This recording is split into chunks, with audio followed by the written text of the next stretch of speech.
Because this is where the whole thing gets embarrassing, not for Remy Ma, not even really for Claressa Shields, but for Papoose, because the second you line up the May 2025 Breakfast Club interview, the April 2026 WYFL record, the July radio cleanup tour, and that August 2026 Fight Week spectacle in Atlanta, the story stops looking like random celebrity mess and starts looking like one long public confirmation that Remy's warning landed exactly where it was supposed to land. Everybody thinks this is just a boxer and a rapper trading shade over a man in the middle. No, that is the cheap version of the story. The real version is that every time the situation gets a chance to cool off, somebody on that other side turns the cameras back on and proves Remy was right about one thing. If her name gets dragged into the conversation, the response is going to be loud, documented, and impossible to ignore. And what makes this worse is that the identity disruption here is not about who is dating who. It is about who actually controls the narrative. Because one side keeps trying to act like Remy is bitter and irrelevant, while still circling back to her in interviews, posts, indirects, and Fight Week theatrics. That is not how people move when they are above it. That is how people move when the warning got under their skin.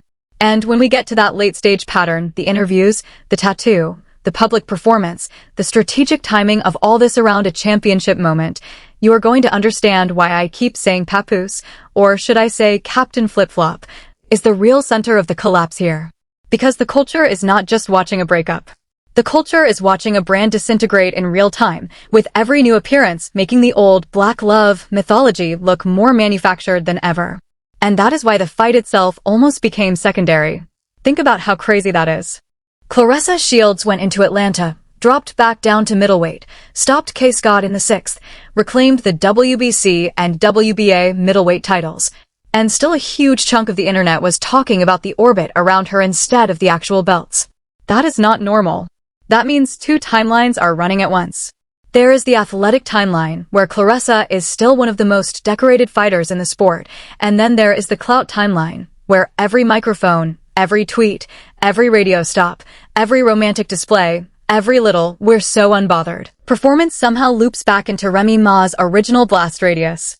And once that happens, the stakes stop being personal only. Personally, it affects reputations, divorces, family optics, and whether these people look stable or sloppy. Culturally, it hits because hip-hop audiences love loyalty narratives until the paperwork, the timestamps, and the contradictory public statements start making the fairy tale wobble. Systemically, it reveals how celebrity couples turn private chaos into content, how media platforms reward reaction over clarity, and how whoever understands timing best can hijack even a title fight. So no, this is not just Remy warned Claressa and Claressa responded anyway. This is a case study in what happens when public image management gets too cute and the audience starts connecting dots faster than the people involved want them connected. Drop your thoughts in the comments, hit like, and subscribe. Let's get into it. To understand why this has people locked in, you have to go back before the latest bars and before the latest ring walk. Remy Ma and Papoose were not just another rap couple to the audience. They had been sold, for years, as one of hip-hop's sturdier love stories, a pair that survived prison time, public scrutiny, industry chaos, and all the normal pressures that break celebrity relationships apart.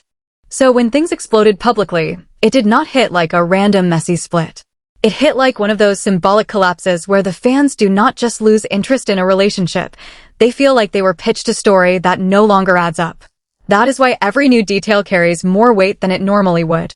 It is not simply about romance. It is about whether the image was genuine, whether the timeline was clean, and whether the people involved are telling the public the same story from week to week. Then Claressa Shields enters the picture, and now the stakes get weirder, because Claressa is not just any celebrity add-on. She is an all-time fighter with real accomplishments, real belts, and a very different kind of public credibility than a rapper or blogger. That is why this story keeps feeling bigger than it should. When you take someone with elite sports legitimacy and drop them into a hip-hop divorce war, the audience does not know whether to read the whole thing as gossip, strategy, or a simple spillover from overlapping fame circles. And Claressa herself has kept that tension alive. In May 2025, on The Breakfast Club, she openly talked about loving Papoose, being with him constantly, discussing kids and family, and treating the unresolved divorce as something that would get handled. That matters because it put her in the public conversation voluntarily. It was no longer just Remy airing grievances. It became a triangle of public positioning. And the second that happened, the reputation stakes multiplied. For Remy, the question became whether she was speaking from pain or from proof. For Claressa, the question became whether she was simply living her life or stepping into a mess that was not fully cleaned up. For Papoose, and this is where Teflon Willie starts turning into Captain Flip-Flop, the question became much uglier. Was he the disciplined family man image the culture had been sold? Or was he now constantly reshaping his public role depending on which microphone was in front of him? Because when one week you're the aggrieved husband, another week you're the guy allegedly trying to explain paperwork, and another week you are Tattoo and Fight Night Boyfriend of the Year, people start asking whether there is a real core there at all. That is why this matters right now. It is not one event. It is accumulation. Financially and culturally, there is another layer too. Remy is an MC, so diss records and sharp public commentary are native to her world. Claressa is a champion fighter, which means every public controversy around her can become promotional oxygen, whether she wants it to or not. Papoose sits between those worlds, and that makes him the most exposed. If he looks inconsistent, everybody else can still retreat into their lane. Remy can say she is rapping and responding. Claressa can say she is winning and defending herself. But Pap has to explain the image. He has to explain why things stay messy, why his name keeps surfacing in contradictory ways, and why every attempt to calm the situation somehow seems to trigger another wave. So the tension driving this whole video is simple. If Remy warned that every mention would bring consequences, why did Claressa keep stepping into the conversation anyway? And why does Papoose keep behaving like a man trying to perform 3 different versions of himself at once? The first visible piece of evidence is the one that detonated everything into public memory, December 2024, when Hip Hop DX reported that Remy Ma publicly accused Papoose of having an affair with Claressa Shields and posted alleged text screenshots. The most quoted line from those alleged messages was Claressa saying, "You are the one who is married," which is one of those receipts that instantly changes the temperature because it implies awareness of the situation rather than innocence around it. Now, to stay clean and fair here, those were allegations and screenshots posted by Remy, and public mess is never a courtroom. But in the world of internet narrative, that post did one massive thing. It destroyed ambiguity. From that point forward, Claressa was not some random name fans were dragging in unfairly. She was publicly attached to the story in a way that could not be easily shrugged off. And if you are wondering why audiences keep measuring every later interview against that original blast, that is why. Once the timeline gets pinned to a screenshot, every future denial, clarification, or explanation gets judged against the date the internet first saw the smoke. The second piece of surface evidence is the May 2025 Breakfast Club appearance, because this is where Claressa did not merely react, she publicly humanized and legitimized the relationship. She talked about being with Papoose every day, speaking on the phone constantly when they were apart, discussing children, and loving each other, while also acknowledging that the divorce issue still had to be handled. Now listen, I want to be fair here. There is a counter-argument. Somebody could say, well, that is just honesty. She did not hide it. True. But honesty is not the same as neutrality. Once you choose to say that on a big platform, you are no longer outside the story. You are helping shape it. And that is exactly why Remy responded so sharply after. Because from her angle, that interview was not just romance talk. It was someone speaking publicly about a future with a man whose legal and reputational past with her had not fully been closed. Does everybody understand how combustible that is? Then you get the third piece, and this is where Remy's warning becomes text, not just mood. Vibe and XXL both documented Remy Ma's response in May 2025, including that very pointed message telling Claressa to refrain from speaking, complete with the age gap, the kid count, and the sarcastic timestamp about Papoose, finally agreeing to divorce. This is important because it was not vague booking. It was a direct public instruction rooted in Remy's belief that Claressa had inserted herself too freely. And after that, Remy doubled down even more bluntly, saying in substance that anytime the come-up mentions her or does something she does not like, she is going to drag Papoose. That is not me paraphrasing the whole vibe incorrectly. That is the central posture Remy took. She drew a line. So when the title says Remy warned Claressa, that is not fan fiction. The warning happened in public with time-stamped reactions on both sides. The fourth piece of visible evidence is Claressa's answer, and this is where the she responds anyway part gets completely locked in. Less than an hour after Remy's post, according to Vibe, Claressa hit back on X saying she would say whatever she wanted, that she and Papoose were happy, that they were going to have a family, and even invited Remy to a cookout long as you have a good attitude. That response matters because it confirms the cycle. Warning issued. Warning ignored. Response escalated. That is the pattern. And you do not have to take anyone's side to see it. The sequence is what it is. One person says stop speaking on this publicly. The other person publicly answers that she will speak anyway. If you are Remy, of course you read that as disrespect. If you are Claressa, of course you read silence as surrender. But either way, the internet now has an engine. The engine is mention response, and it keeps feeding itself. Fifth, and this one is huge because it moves from social media to music, Remy dropped W.Y.F.L in April 2026. Complex reported that the record appeared to take shots at both Papoose and Claressa, including bars denying Pap's claims that he wrote her records and a line many read as aimed at Shields. That is the key shift. Once the mess leaves stories and tweets and enters a track, it becomes part of hip-hop memory. Posts evaporate. Diss records linger. And to me, this is where Remy started regaining home court advantage. Because whether you love or hate the move, rap is where she has seniority. Rap is where she can turn personal chaos into authored narrative. Suddenly Pap is not just making accusations about ghostwriting. Now he is trapped inside a song title that literally translates to "Why you fucking lying?" That is rough. One person is arguing on live. The other is stamping the argument into a record.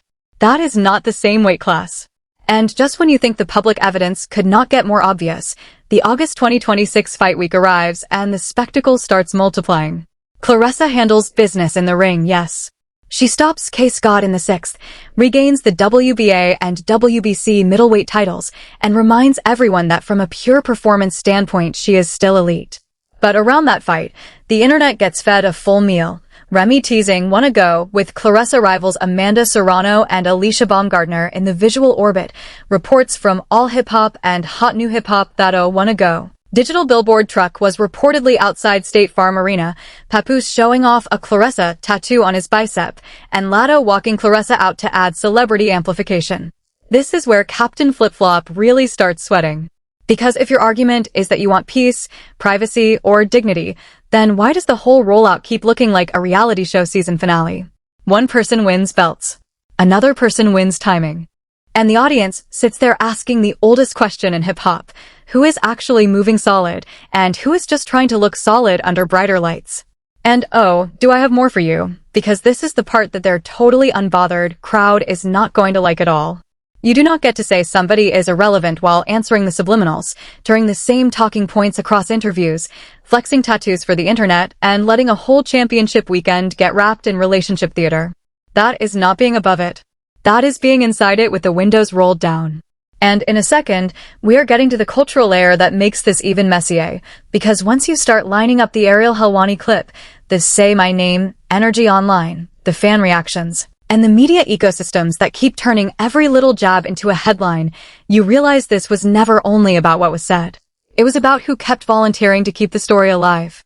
So if you are one of those people still trying to paint this like Remy is just shouting into the void, stay right here. The void has been answering back a lot. Now we move into cultural evidence, and this is where the whole picture stops looking like isolated incidents and starts looking like a feedback loop built by audience reaction. Take June 2026. The Shade Room reported Claressa responding to a critic who said she seemed pressed after Remy's latest verse, and Claressa's answer was basically that if someone is not saying her name, then it is not a diss, because she would 100% diss anybody back. That is a fascinating tell. Why? Because it reveals posture. It reveals a need to establish that she is not ducking smoke, not oblivious, not passive. But here is the trap. Saying you are not bothered while continuously framing your readiness to respond still reads like engagement. Fans saw that immediately. The comments quoted by the Shade Room were full of people essentially saying, if you know it is about you, then you already told on yourself. Harsh? Sure. But that is the culture talking, and once the audience senses hypersensitivity, they do not let go. Then there is the Ariel Helwani moment in July 2026, which Complex covered, and this one matters because it showed Claressa stepping into rap-coded performance territory. She freestyled on the spot, tossed a jab that sounded clearly aimed at the situation, and then, when asked if she liked Remy Ma's music, said she did not know many of Remy's songs. Now listen, I know some people heard that and called it a clean brush off. Maybe. But culturally, in a hip-hop audience, that answer lands like a provocation. You are publicly tied to a rapper's ex-husband, you are already in a running public feud, and then you say you do not really know her catalog? Whether true or not, that reads as dismissal. It reads as, I do not respect your standing enough to even know the work. In any other environment, maybe that slides. In hip-hop, where legacy, pen, and catalog still matter, that is gasoline. And when the same clip also includes Claressa naming other female rap legends and current stars while omitting Remy until prompted, the fans are going to read intention all over it. Cultural evidence number 3 is how Claressa handled the somebody's husband question on Streets 94.5 in late July 2026, as reported by Complex. She pushed back hard, saying Papoose had filed for divorce, insisting she was not with somebody's husband, and adding that if people call him her husband, they should call Remy his wife too. That is a sharp answer, no doubt. It is also another example of why this keeps spiraling. Because even when Claressa is trying to defend her position logically, the defense keeps extending the conversation. It keeps resetting the controversy for a new audience. And the line about holding Remy accountable too? That is exactly the sort of rhetorical move that fans hear as an escalation, not a closure. Do you see the pattern? Every attempt to settle the framing creates new headlines, which then create new reactions, which then create new opportunities for Remy to say, I told you not to keep speaking on this. Cultural evidence number 4 is the social amplification around the fight itself. The Shade Room reported the celebrity support in the building, Latto on the walkout, Floyd Mayweather and others present, and the online frenzy around Remy recruiting Alicia Baumgartner and Amanda Serrano into the Wanna Go visual universe. This is bigger than simple pettiness. This is symbol warfare.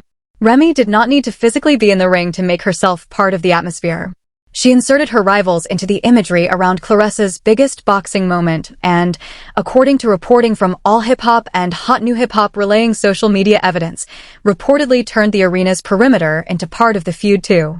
That is a cultural flex, not because it proves one side morally right, but because it proves one side understands spectacle. One side walked out with Latto. The other side played chess with attention. And if you think hip-hop audiences do not score that kind of thing, you have not been on the internet lately. And let me add one nuance here, because credibility matters. There is a real argument that Claressa is simply living publicly because she is a public champion, and every move she makes gets turned into gossip whether she wants it or not. That is fair. I actually think that is partly true. But that argument collapses when the responses become too specific, too frequent, and too performance-ready. The internet did not force the cookout tweet. The internet did not force the I don't know many of her songs answer. The internet did not force the repeated willingness to address the relationship on platforms where everybody knew the first clip going viral would be the Remy clip. At some point, it stops being she got dragged into it and starts being she is choosing her level of participation. And in hip-hop culture, participation is ownership. If you keep stepping on the floor, the battle counts. Cultural evidence number 5 might be the funniest and the saddest at the same time, the tattoo economy. Hot New Hip Hop and the Shade Room both reported Papoose posting the Claressa tattoo on his bicep right before the August 15th fight. And I need everybody to stop and think for 1 second about how cinematic that is. The man at the center of a long-running public implosion, who used to be framed as the stoic, loyal husband archetype, is now doing Love Inc. rollout content in the middle of an already overheated feud. Sir, what are we doing here? This is exactly why I call him Captain Flip-Flop. Because the image management is not subtle anymore. It is not, let me quietly move on. It is let me publicly rebrand in permanent ink while the internet debates whether I was ever the guy I said I was. One person writes records. Another person writes captions. Pap is out here writing on skin. That is a wild place for the mythology to end up. And speaking of which, this is where we have to shift gears, because if we stay at the level of bars, tweets, and tattoos, we miss the bigger truth. The bigger truth is that this entire saga is also about media mechanics, narrative leverage, and how modern celebrity conflict gets monetized and stabilized through repetition. In other words, can we have the real conversation now? Because the real conversation is not only who said what. The real conversation is why the same triangle keeps generating headlines across rap media, sports media, gossip platforms, radio, and algorithmic clip culture, and why each player keeps getting rewarded for keeping the machine fed. Here is the pattern interrupt. Stop reading this as a messy love triangle and start reading it as a three-lane attention business. Angle 1 is brand preservation. Remy's brand, at its strongest, is built on sharpness, memory, and verbal control.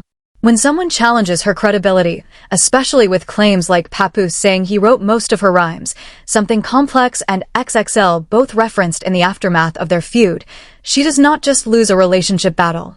She risks a core piece of her artistic identity. That is why W.Y.F.L matters so much beyond gossip. It is not only a diss. It is a defense of authorship. In hip-hop, saying you wrote your bars is saying you own your selfhood. So from a business and culture standpoint, Remy had every incentive to fight that accusation loudly. If she lets that float, it damages the long tail of her catalog and the legend attached to her pen. Angle 2 is crossover monetization. Claressa Shields is an athlete, but not just any athlete. She is an athlete who understands camera language, understands controversy, and now exists in an ecosystem where sports celebrity is no longer confined to fight night. Her interviews, her romance, her clapbacks, her walkouts, her Instagram captions, all of it expands her relevance beyond boxing. That is not a knock. It is modern fame. But it also means that every time she comments on Remy or on Papoos's divorce status, she is feeding a secondary audience that does not normally buy boxing pay-per-views or follow weight class politics. Suddenly gossip blogs cover her. Hip-hop channels cover her. Reaction pages cover her. The same champion who cut 38 pounds and dominated Kaye Scott is also getting more shareable clip mileage because her personal life intersects with rap drama. That is a real media advantage, even if it comes with mess. Angle 3, and this is where Papoose gets exposed hardest, is brand incoherence. The reason the culture keeps clowning him is not simply because he moved on. It is because his public identity used to be unusually coherent. He was the loyal guy, the principled guy, the patient guy, the husband brand guy. Once that brand cracks, you cannot fix it with one live session, one filing claim, one ghostwriting allegation, or one tattoo rollout. In fact, every new piece of dramatic theater makes the problem worse because it suggests there is no stable story to return to. One minute the public is hearing about divorce paperwork. Another minute they are hearing that he wrote most of Remy's rhymes. Another minute he is at title fights and in romantic display mode. Another minute Remy is describing him as changed beyond recognition. Whether all those claims are fair or not, the market effect is the same. The image fragments. And fragmented brands perform badly because nobody knows which version to invest belief in. This is why I keep saying the machine is the story. Look at the outlet spread. Sports media covers the fight result and the champion's discipline. Gossip media covers the relationship. Hip-hop media covers the bars, the pen claims, and the public disrespect. Social media pages cover the micro-moments, the captions, the fan comments, and the symbolism. Nobody has to invent a conspiracy for that to become a powerful narrative engine. The structure does the work by itself. Each platform extracts the most dramatic slice that fits its audience, and together they create the illusion that the conflict is bigger every week. Why? Because from the perspective of the feed, it is bigger every week. The audience is not consuming one story. The audience is consuming a story chopped into monetizable fragments. And there is another systemic angle, timing as leverage. Remy's move to tie, wanna go imagery to Claressa's fight weekend was not just petty, it was strategically literate. According to the reporting we have, she teased visuals with Claressa rivals and reportedly had wanna go promotion moving outside State Farm Arena. What does that do? It piggybacks off an attention spike she did not have to finance from scratch. Fight night already had cameras, hashtags, crowd chatter, celebrity attendance, and boxing press. By attaching her own rollout to that energy, Remy made sure her narrative stayed in the bloodstream of the event without ever needing the sanctioned stage.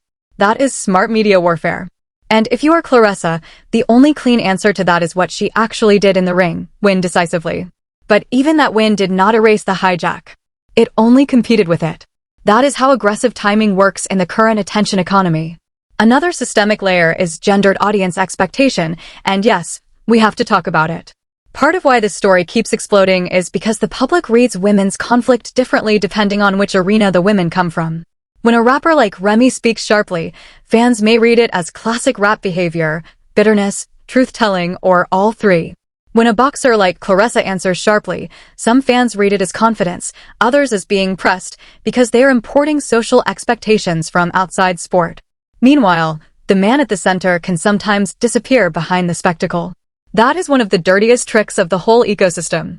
The women take turns looking loud, while the guy who helped create the contradictory optics gets to be discussed as a prize, a problem, or a prop depending on the day. That is why I refuse to let Captain Flip-Flop sneak out the side door. This whole thing keeps resetting because he remains the unresolved center of it. And the final business angle is legacy management. Claressa can stack titles and still get dragged into gossip. Remy can land bars and still get called bitter by people ignoring why she answered. Papoose can try to lean into a new romance and still be haunted by the collapse of the old image. So, what do all three have in common? They are each fighting for the archive. Not just the moment, the archive. What will this period mean when people look back? Was Remy the wounded ex lashing out, or the artist defending her name? Was Claressa recklessly inserting herself, or confidently refusing to be shamed? Was Papoose honest about how the marriage ended, or did he keep changing masks depending on what protected him that week? The reason the story feels so sticky is because none of those archive battles are settled. And every new clip becomes evidence in a future verdict. So here is the truth bomb, and this is the part everything else was building toward. Remy Ma's warning did not fail. It became the governing rule of this entire saga. That is the reveal. The warning was not, I will magically silence everybody. The warning was, if you keep putting my name in your mouth, I am going to make the consequences public. And that is exactly what the record shows. Claressa speaks, Remy answers. Claressa dismisses the catalog, the audience clocks the disrespect. Claressa talks future family, Remy frames it as overstepping. Fight week becomes relationship theater, Remy turns the fight's perimeter into narrative terrain. Even when Claressa wins the actual bout, and she absolutely did, with a disciplined, undeniable TKO over Kaye Scott, the surrounding conversation still gets pulled back toward the same feud line. That means Remy, whether you like her methods or not, successfully imposed the terms of engagement. She made mention come with noise. And the most damaging part for Papoose is this. Every new public act around Claressa does not make him look more consistent.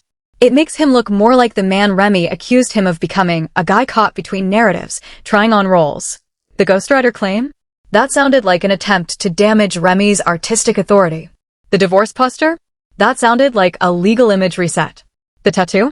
That looked like romantic overcompensation. The public support at the fights? That looked like he was fully embracing a new chapter. The problem is those pieces do not merge into one clean identity. They clash. And when identity clashes pile up, the audience starts using the ugliest word in the media economy, phony. I am not saying every detail we have seen proves bad intent. I am saying the pattern makes authenticity harder and harder to sell. That is why I think the biggest misconception in the whole conversation is that Claressa responding somehow disproves Remy's power in the situation. No. The responses prove the opposite. They prove Remy is still the person whose name shifts the temperature. If Remy were truly irrelevant to this story, there would be nothing to answer, nothing to dismiss, nothing to clarify, nothing to freestyle around, nothing to correct on radio. Silence would be easy. But silence never seems to arrive for long. And to me, that is the most telling thing of all. The way I see it, the conflict persists not because one side is incapable of moving on, but because the attention rewards for re-engagement remain too high across all parties. Yet, even inside that ugly little economy, one fact remains. The side that predicts the reactions usually understands the board better than the side stuck making them. And if you want the heaviest consequence, it is this. The culture is no longer judging this situation as a clean romance after divorce story. It is judging it as a contradiction machine. Reportedly unresolved timelines, public explanations that keep multiplying, bars answering lives, interviews answering bars, tattoos answering mockery, championship moments sharing oxygen with dis-rollout theater. All of that tells the audience the private truth is still too unstable to sit quietly on its own. So the audience does what the audience always does. It starts believing the side whose emotional logic feels most internally consistent. Right now, whether fair or unfair, Remy's logic is simple enough for people to follow. Do not speak on me if you do not want me to speak back. The other side's logic requires more cleanup, more framing, more caveats, and more side explanations. In the court of internet culture, the cleaner story often wins. So where does that leave the resolution? Honestly, it leaves us with a split-screen ending. In the ring, Claressa Shields is still a monster. Discipline, skill, and championship-level output are not up for debate. She proved that again against Kaye Scott, and anybody pretending otherwise is lying to themselves. But in the hip-hop narrative war surrounding this mess, Remy Ma still looks like the one with the sharper instinct for consequence, timing, and verbal control. That is the uncomfortable truth. One person keeps collecting titles. The other keeps collecting the last word. And the man in the middle keeps collecting side-eyes. What I want everybody to understand is that winning is not one thing here. Claressa can win the fight and still lose clean public optics when she keeps answering. Remy can still be hurt and still be strategically correct about how this plays out. And Papoose can be physically present, romantically supportive, and still come off like a man whose old image has collapsed under the weight of too many conflicting performances. That is why the hero resolution, for me, does not mean pretending one woman defeated the other in every category. It means recognizing whose core identity stayed most legible under pressure. Remy stayed legible. She is the one who will talk when crossed, rap when challenged, and refuse to let other people domesticate her version of events. Claressa's professional identity stayed legible too. Train hard, cut the weight, handle business, stay elite. The one identity that looks foggiest now is Paps. That is why the culture keeps dragging him hardest. Here is the contrast line that sums up the entire story. One woman kept her power by proving it in competition. The other kept her power by proving it in language. The man between them kept trying to prove power through image, and that is exactly why he looks weakest. Does everybody understand how brutal that is? Because image can be punctured overnight. Discipline and pen cannot. That is why, long-term, the right people are still winning. Claressa is still too accomplished to be erased by gossip. Remy is still too sharp to be dismissed as background noise. Captain Flip-Flop, though? He may be the one who never fully gets his old aura back, because once the public starts laughing at your inconsistency, every new move sounds like another excuse. And yes, this is only the start, because there are at least two concrete developments still hanging in the air. First, the divorce and relationship narrative is obviously not finished, because every time one side tries to define the timeline, another interview or another post reopens it. Until the personal story settles in a way the public can actually understand, the content machine is going to keep eating. Second, Claressa has already named future boxing targets after the Kaye Scott win, including Lauren Price and other belt holders at middleweight, which means every next big fight now comes with a built-in question. Will the athletic moment finally outrun the gossip orbit, or has the feud become a permanent sidecar to her biggest nights? That is a real suspense point now. So if you made it this far, you already know why the story is not cooling down anytime soon. The bars are still live, the interviews are still happening, the optics are still shifting, and the audience is still keeping score every single time somebody decides to speak when they probably should have just let the last line breathe. Drop your thoughts in the comments if you think Remy's warning was fully validated, or if you think Claressa is simply refusing to let herself get bullied out of the conversation. Hit like if you want more breakdowns that cut past the obvious headlines and get into the power moves underneath them, and subscribe if you do not want to miss the next chapter, because the follow-up video practically writes itself. What happens when a champion keeps winning in the ring, but the media ecosystem around her keeps making the relationship the headline, and what does that reveal about how modern fame punishes women differently depending on whether they throw punches, throw bars, or dare to do both?